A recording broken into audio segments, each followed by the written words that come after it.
Olá, seja muito bem-vindo. Está começando mais um Universo da Leitura. Um programa produzido pelos alunos de Comunicação Social da UFSM.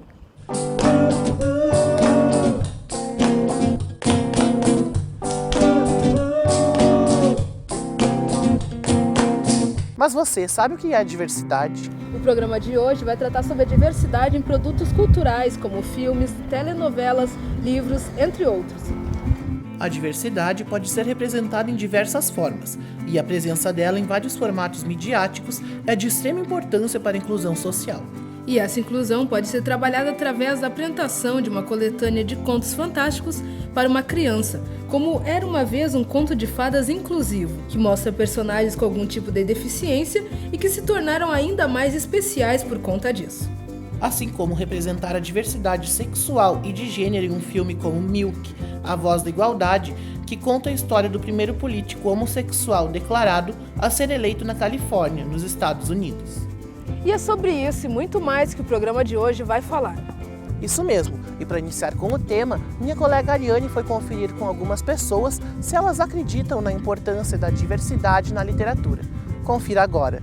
O conceito de diversidade abrange vários campos, como o do pensamento, da cultura, da sexologia, do meio ambiente, entre tantos outros que se tornam interessantes e ganham visibilidade através dos livros. Por conta disso, o Universo da Leitura saiu às ruas para perguntar para as pessoas se elas acreditam que livros com a temática diversidade são importantes para o atual contexto no qual a nossa sociedade se encontra. Saiba agora o que os entrevistados responderam. Você acredita que um livro que aborde sobre a diversidade é importante para o atual contexto no qual a nossa sociedade se encontra? Por quê? Eu acredito que sim, que o livro ele pode abrir a mente das pessoas, principalmente dos jovens.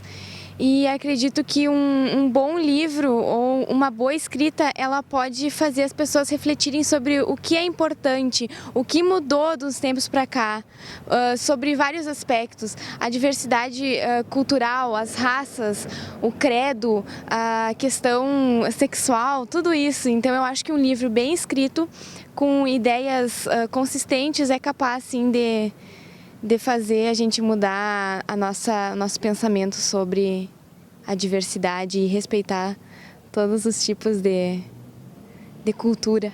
Óbvio que eu acho importante esse tipo de literatura, porque é a partir do incentivo nessa literatura que nós vamos formar leitores que estarão capacitados a discursarem, por exemplo, ou escreverem sobre outros tipos de diversidade, como por exemplo a diversidade cultural, diversidade sexual, dentre outros tipos de diversidade. Então sim, eu apoio a ideia.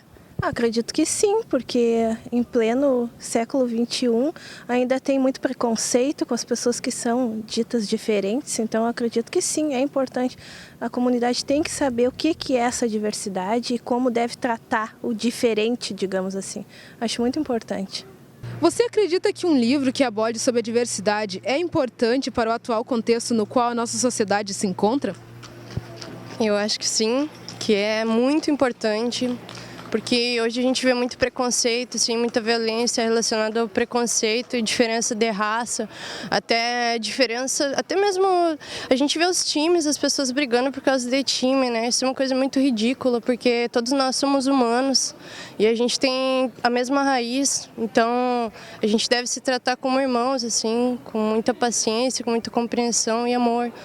E os livros que falam da diversidade, eles podem mostrar que mesmo que uma pessoa pense diferente, se vista, tenha outra cor de pele, ela também tem sentimentos como nós temos e que todo mundo quer ser feliz e estar bem e que não se maltratar uns aos outros por causa das diferenças superficiais, porque a nossa essência é a mesma. Percebemos então que é importante sim a representação de todos os aspectos da diversidade na literatura. E para ampliar um pouco mais essas questões, a nossa nova repórter Clara Citó produziu uma matéria sobre gênero e sexismo. O significado da palavra diversidade, segundo o dicionário Aurélio, é variedade, multiplicidade. O plural sempre esteve presente na sociedade, mas as discussões sobre identidade de gênero e diversidade sexual se fortaleceram na contemporaneidade. A visão do humano, antes do século XIX, ela não era constituída nessa binariedade, né? E isso, quem trata muito bem desse assunto é o Michel Foucault na História da Sexualidade, né? Onde ele vai trazer que há um determinado momento histórico, né, do Ocidente, onde a gente vai investir numa classificação e numa busca da diferenciação sexual do masculino e do feminino. Vários movimentos lutam contra a manutenção de papéis estereotipados, como a questão do gênero. Dentro do feminismo, se problematiza a mulher na sociedade, questionando a ideia de um papel masculino e outro feminino. Acho que uma questão muito importante é que tanto o sexismo como o machismo, eles querem ver o sexo feminino ou masculino pelas diferenças biológicas. Eles querem dizer que só pelo fato de tu ser homem ou tu ser mulher biologicamente, isso implica que tu tem que fazer certas coisas ou não fazer certas coisas. Só que isso não é verdade. A gente sabe que tanto pessoas do gênero masculino ou do gênero feminino ou de outros gêneros, elas têm sim capacidade de fazer coisas iguais ou coisas diferentes, mas independente de como elas são. Na década de 80, surgiram os estudos queer. Essa teoria chama a atenção que dentro dos estudos de gênero deve-se considerar também a dimensão da sexualidade. A teoria queer vai questionar muito essas nominações e essas categorizações que a nossa sociedade construiu, né, a respeito da sexualidade, da identidade de gênero. A inclusão de personagens de diversos gêneros, cores e etnias ao longo do tempo conquistou diversos espaços sociais, como o cinema, o teatro, a música e a literatura. O número de obras literárias que tratam da temática da diversidade aumentou. Em agosto desse ano, foi lançado no Canadá o livro Sex is a Funny Word. Neste livro, o escritor e educador Cory Silverberg lida com questões usuais, até chegar no tema da transgeneridade. Expandir a discussão sobre a diversidade através da literatura, educação, cinema e teatro ajuda no respeito e na conscientização do outro para as singularidades de cada um. Eu acredito que a discussão sobre diversidade é muito importante na literatura, principalmente na literatura infantil. Então, acho que livros, não só livros, mas também outros tipos de mídia, tipo filme, desenho animado, acho que tudo isso, se tivesse uma discussão de diversidade, não só de gênero, mas também de família, de constituição de família, que são coisas que as crianças conseguem entender, são muito importantes para elas terem noção de que isso existe sim. No próximo bloco, você vai conferir um bate-papo para lá de especial com os representantes do movimento LGBT e a Juventude Negra Feminina de Santa Maria. Não vai perder, nós voltamos já.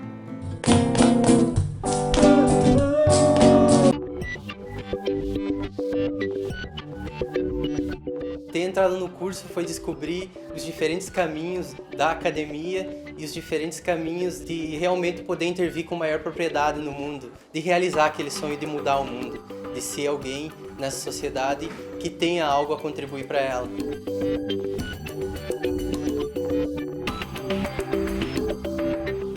Eu acho que o convívio dentro do Centro de Ciências Sociais e Humanas ele é muito propício para o profissional de Relações Internacionais. Quando eu cheguei no curso de Ciências Contábeis, eu vi que era um universo totalmente diferente do que eu imaginava. E era muito melhor do que eu estava imaginando.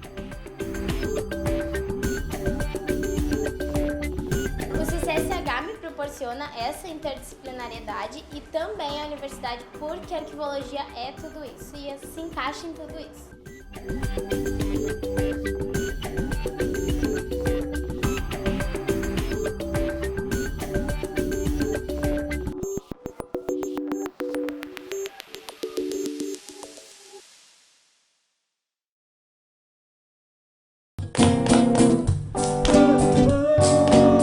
Estamos de volta e você vai conferir agora um bate-papo sobre diversidade nos meios de comunicação. Confira agora. Hoje o Universo da Leitura propõe um bate-papo especial sobre a temática da diversidade. E para isso convidamos o Jason Marconi, que é do coletivo Voe aqui de Santa Maria, e a Alice Carvalho, que faz parte do movimento da Juventude Negra aqui da cidade. Sobre a representação no cinema, na literatura e mídias no geral. Como que vocês veem a inserção da temática na diversidade como um todo? Jason? Na questão das pessoas LGBT, eu vejo que essa representação ela sempre se localiza, geralmente poucos produtos não se localizam, não localizam essa representação em polos opostos, né? Então, geralmente essas representações elas são ou os LGBTs fetichizados e vulgarizados e carnavalizados com um tom de deboche, sempre no núcleo cômico, né, da novela, por exemplo, ou então assumindo um padrão mais hegemônico, branco, monogâmico, eurocêntrico. E aí eu acho que entra mais uma questão de entrar na ordem, de uma representação que entra na ordem vigente, né? Então eu tenho a impressão, e pelo que eu leio e vejo, de que essa representação ela geralmente se localiza nesses polos opostos, e o que estaria entre esses dois polos opostos fica sempre não representado, sempre subrepresentado. Então, quando nós não temos, no caso dos homens gays, por exemplo, a bicha que é carnavalizada para fazer rir, sempre no núcleo cômico, nós vamos ter um Félix e um Nico, que são brancos, monogâmicos, que vão constituir uma família, e aí eles, dentro dessa ordem vigente, e aí tu inclusive nota uma maior aceitação romantizada dessas personagens, né? E aí a gente pode perguntar quais então são as aparências e quais são as personagens que importam, né, para essas narrativas que figuram e representam as pessoas LGBT. E essa representação e esse padrão, não digo esse padrão, mas essa representação mais hegemônica que nós estamos vendo nos últimos anos das pessoas LGBT, ela nasce justamente em contraposição a um estereótipo e a retratos mais negativos. No caso do cinema, que eu tenho mais experiência de estudo e leitura, eu posso dizer que basicamente ali, entre 1920 e 1980, a representação das pessoas LGBT eram bastante negativas. Tinha um estereótipo e um deboche muito negativo, né? As travestis e as transexuais, e nem se denominava naquela época como travestis e transexuais, eram geralmente as prostitutas que moravam em bairros pobres, que eram assassinas, que eram assaltantes, que tinham doenças mentais. O mesmo se colocava muito para os homens gays. E no caso das lésbicas e das mulheres bissexuais, por exemplo, geralmente são aquelas pessoas que tinham uma tara sexual, usavam do sexo para ascender a outras classes sociais, que não se considerava basicamente uma orientação, mas muito mais um desejo para atingir o desejo masculino.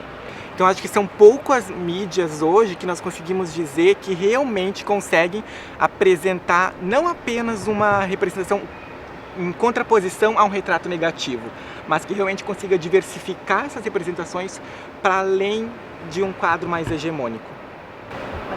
Eu acredito que a inclusão de setores e grupos oprimidos nos meios de comunicação realmente tem acontecido, mas que não seja de fato uma diversidade real, sabe, que esteja sendo demonstrada. E no caso do setor da comunidade negra mesmo, essa representação ela é muito equivocada, né? Se a gente for analisar as novelas, por exemplo, sempre mostram as mulheres e os homens negros um nível de pobreza muito grande, de forma hipersexualizada, fetichizada, ocupando cargos subalternos, ou então que o discurso desses personagens é o discurso da branquitude, né, que é reproduzido nessas novelas, justamente para que o senso comum também reproduza esse discurso, né? Então, eu acho que uma representação que seja de fato positiva, negra, é muito difícil de ser encontrada nos meios de comunicação, a não ser que sejam feitos por pessoas negras empoderadas e que seja algo muito mais independente, assim, alternativo, que não sirva também para os meios de comunicação hegemônicos, que de certa forma servem a um sistema, né, que eles se utilizam, se apropriam desse racismo institucional também. Claro.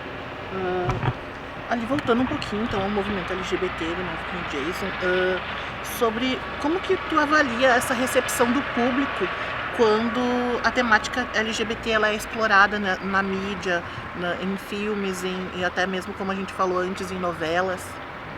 Como que é a recepção do público, como que tu vê, como tu avalia? Eu estava pensando nisso outro dia, quando eu não tenho assistido, não tenho acompanhado as novelas, mas eu estava pensando no outro dia nas personagens da Fernanda Montenegro e da Natália Timber. De como as personagens delas, por serem, obviamente, tratar ali de homossexualidade na terceira idade, Porque se nós temos uma discriminação contra as homossexualidades ainda hoje, o que falar então de pessoas velhas que são homossexuais, né? Ou então bissexuais ou transexuais. Mas eu estava pensando que, no caso delas, o autor da novela já colocou um beijo das duas no primeiro capítulo. E isso, de certa forma, já deu não foi bem visto pelos olhos do público. A novela foi encurtada, parece que a trajetória que elas teriam dentro da novela não foi modificada em função dessa não aceitabilidade por parte do público. E aí eu lembrei que, no caso do Nico e do Félix, foi o oposto, mas o que o diretor teve que fazer para que aquele beijo fosse consumado? Ele passou a novela inteira tratando aquelas duas personagens, fazendo com que aquele público se identificasse com aquelas duas personagens. E aí, quando ele percebeu que o beijo entre os dois seria aceito porque os dois conseguiram cativar o público, aí sim, foi lá e o beijo aconteceu. No caso das duas não foi a mesma coisa, mas não só porque elas são mulheres já na terceira idade que mantêm um relacionamento homoafetivo, mas porque realmente parece que o público ele precisa ser preparado, precisa ser amaciado, para daí sim aceitar então um relacionamento entre duas mulheres, entre um casal lésbico ou um casal gay, ou então uma representação menos estereotipada e mais positiva de uma travesti ou de uma transexual, né? Mas se eu fosse dizer algumas produções assim que realmente conseguem problematizar as diferenças e não apagar essas diferenças, né, não estereotipizar essas diferenças, seria O Madame Satã. Eu acho que é um filme que lá no início dos anos 2000, que eu acho que avança. Acho que a representação das travestis e das transexuais nos Queridos Amigos conseguem ainda problematizar algumas coisas em relação a elas, não fica nesse estereótipo da prostituição, e não estou aqui criticando a prostituição como modo de vida. Há alguns produtos que conseguem avançar, assim. Vários, eu acho que principalmente a partir dessa última década. Trazendo então para o movimento negro, Alice. Como que tu avalia a recepção do público quanto à temática, quando retrata o negro na mídia, como a gente tinha falado na novela? Enfim, como que tu vê que as pessoas reagem, ou até mesmo dentro do grupo que tu participa, como que vocês tratam essa temática da mídia, como que vocês veem isso? Eu acho que a representação do público depende de como o personagem é lançado. Por exemplo, quando um personagem é lançado de forma empoderada, no caso aconteceu com a Sharon, por exemplo, nessa última novela, que ela...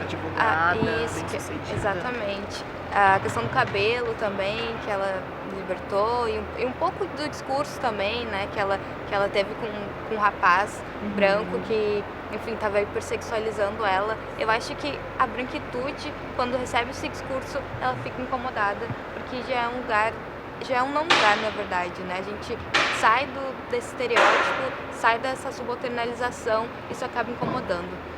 Eu acho que é importante a gente pensar em representatividades que sejam positivas, que sejam empoderadoras, sabe? E que de fato retratem a nossa realidade, mas não de uma forma tão estereotipada. A gente gosta bastante de trabalhar na Junf a questão da literatura, que pra gente foi muito empoderador, e foi a forma que a gente conseguiu lidar com a questão do nosso cabelo, com a questão da nossa negritude, de trabalhar a nossa estética como ato político também. Então eu gosto muito do Oliveira Silveira, eu acho que as poesias deles são ótimas, e foi também um precursor que me ajudou assim, a parar de alisar o cabelo. Acho que todas as meninas assim, que alisassem o cabelo, enfim, porque por diversas questões, lessem Cabelos que Negros, do Oliveira Silveira, elas se sentiriam um pouco melhor nessa questão. Eu também gosto muito da Maria Rita Pidutra, ela inclusive é aqui de Santa Maria. Eu acho que é uma boa ideia para as crianças negras terem acesso a essa literatura. E um filme que eu acho bacana, que para as pessoas se interessarem, pesquisarem um pouco mais, que vai estrear agora, que é o Cabela, que é um filme de uma produtora negra, e que ela vai falar também um pouco desse movimento da estética enquanto ato político. Então tá, quero agradecer a presença da Alice e do Jason por ter participado do programa. Com certeza foi muito enriquecedor poder trazer essas vivências dos dois. E o bate-papo sobre diversidade ainda não acabou, pois no próximo bloco tem mais. Não saia daí.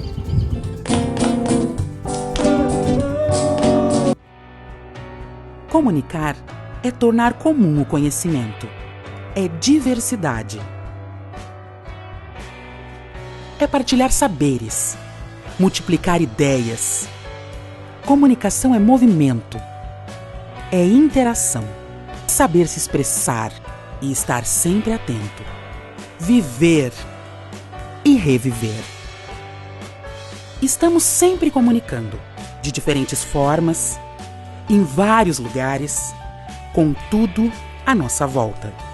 Comunicadores correm contra o tempo, mas a verdade é que o tempo transforma. O tempo traz experiência, traz sabedoria, ele nos fortalece. O tempo nos faz crescer. A Facus cresceu, com o olhar voltado para o que mais importa: você.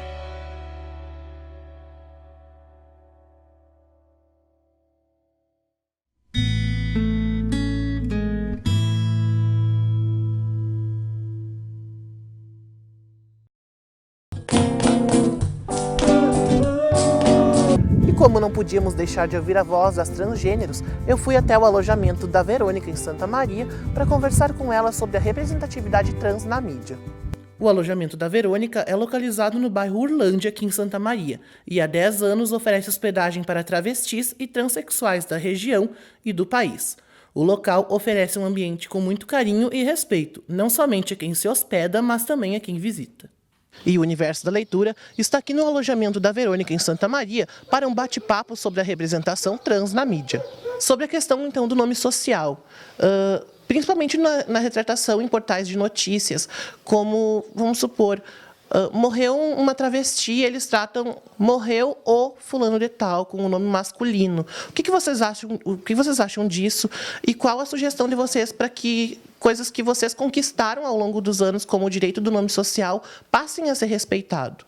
Então, eu já sofri mais preconceito, mais bullying sobre isso há anos atrás. Hoje em dia, graças a Deus, estamos um pouco melhor, né? Então, e com o meu nome, eu, graças a Deus, não tenho nenhum problema, porque eu me aceito. O importante é você se aceitar. Eu me aceito. E pelo nome feminino, infelizmente, a gente sofre. Eu mesma, já aconteceu comigo, né? Eu entrei em uma loja, veio uma senhora e disse, posso lhe ajudar? Aí eu falei assim, tudo bem. Aí ela falou assim, você gostou? Aí me tratou como moço. Aí eu fiquei quieta, por educação. E depois ela vem e fala pra mim assim, senhor, agora você imagina, né? Eu não sou nenhum senhor, não tenho barba, não sou um homem para ela me tratar como senhor. Daí, nesse também é um pouco constrangedor pra gente. E também a pessoa que tá ao lado olha, nossa, cadê o senhor, né? E isso, eu creio que as pessoas que fazem isso, não sei se é maldade, não sei o que pensa, porque realmente é o preconceito. A ver se mudamos isso, né? E às vezes o que aconteceu comigo foi por pura arrogância das pessoas. Sabia? Porque você vê quando a pessoa fala inocentemente ou fala uma palavra, entendeu? Por falta de informação, sabe? Por falta de instrução.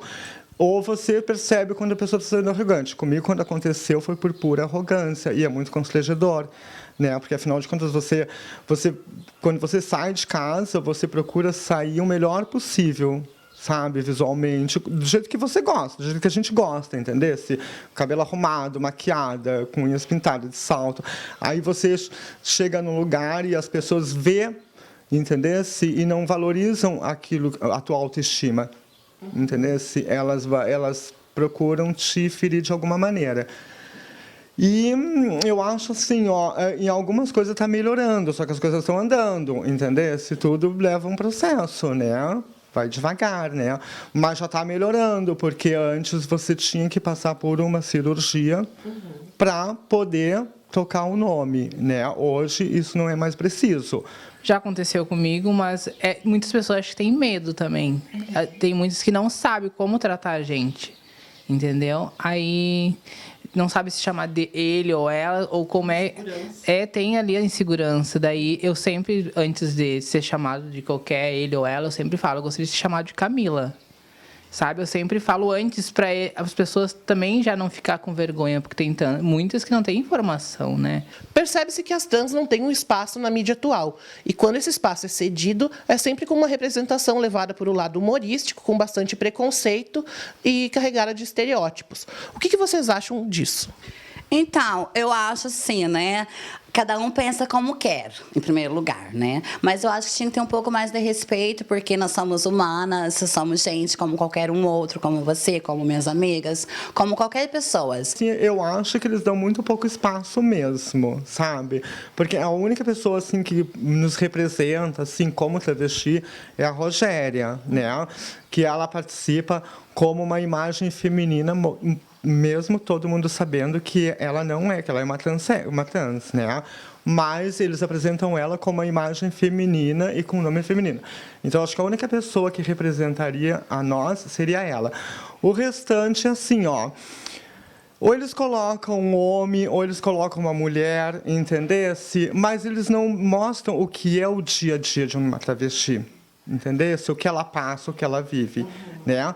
E até porque, eu não sei, até não entendo por quê, porque geralmente esses atores, eles passam por uma oficina, né? E tem ou uma travesti, ou é uma drag, ou é uma gay, ou é uma lésbica, entendeu?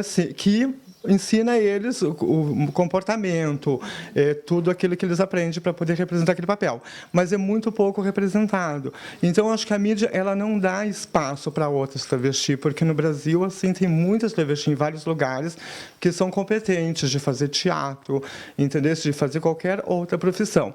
Só que a mídia não abre esse espaço. Ela é muito fechada, entendeu? Tanto que a única pessoa que eles dão espaço é para a Rogéria, né? E ela é uma pessoa admirada, assim, porque ela sempre bateu de frente, sempre mostrou que travesti não é só para prostituição. Travesti tem muito mais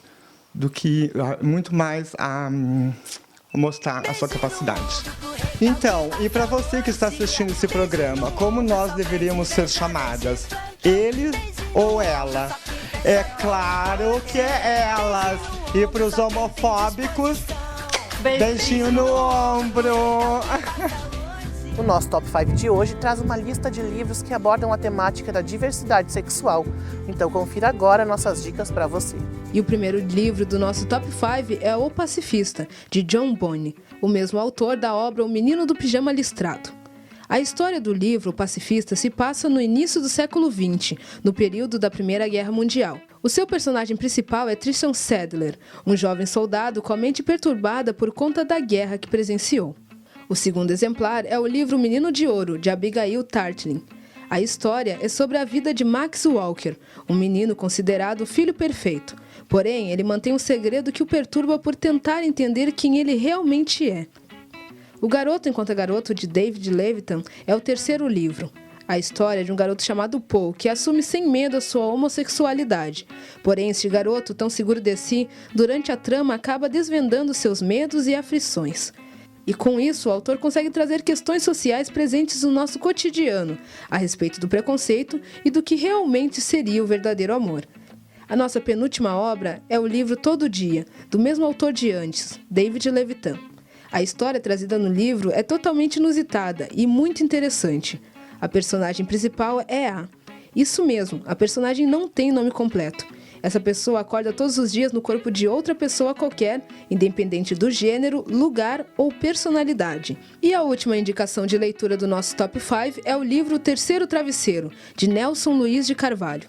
A história é baseada em fatos reais e o personagem principal é o Marcos, um garoto de 16 anos que se descobre homossexual. Ele e seu amigo Renato descobrem um amor e tentam manter um equilíbrio entre o que sentem, o que a família e a sociedade espera deles ou o que acham que espera. Até o surgimento de um terceiro personagem, a narrativa é em primeira pessoa e desafia rótulos e hipocrisias através das percepções e consciências de Marcos. Gostou de alguma obra? Então não perca tempo e boa leitura! E o Universo da Leitura vai ficando por aqui. Não deixe de acompanhar a nossa página no Facebook e fique por dentro das produções do programa. Até a próxima!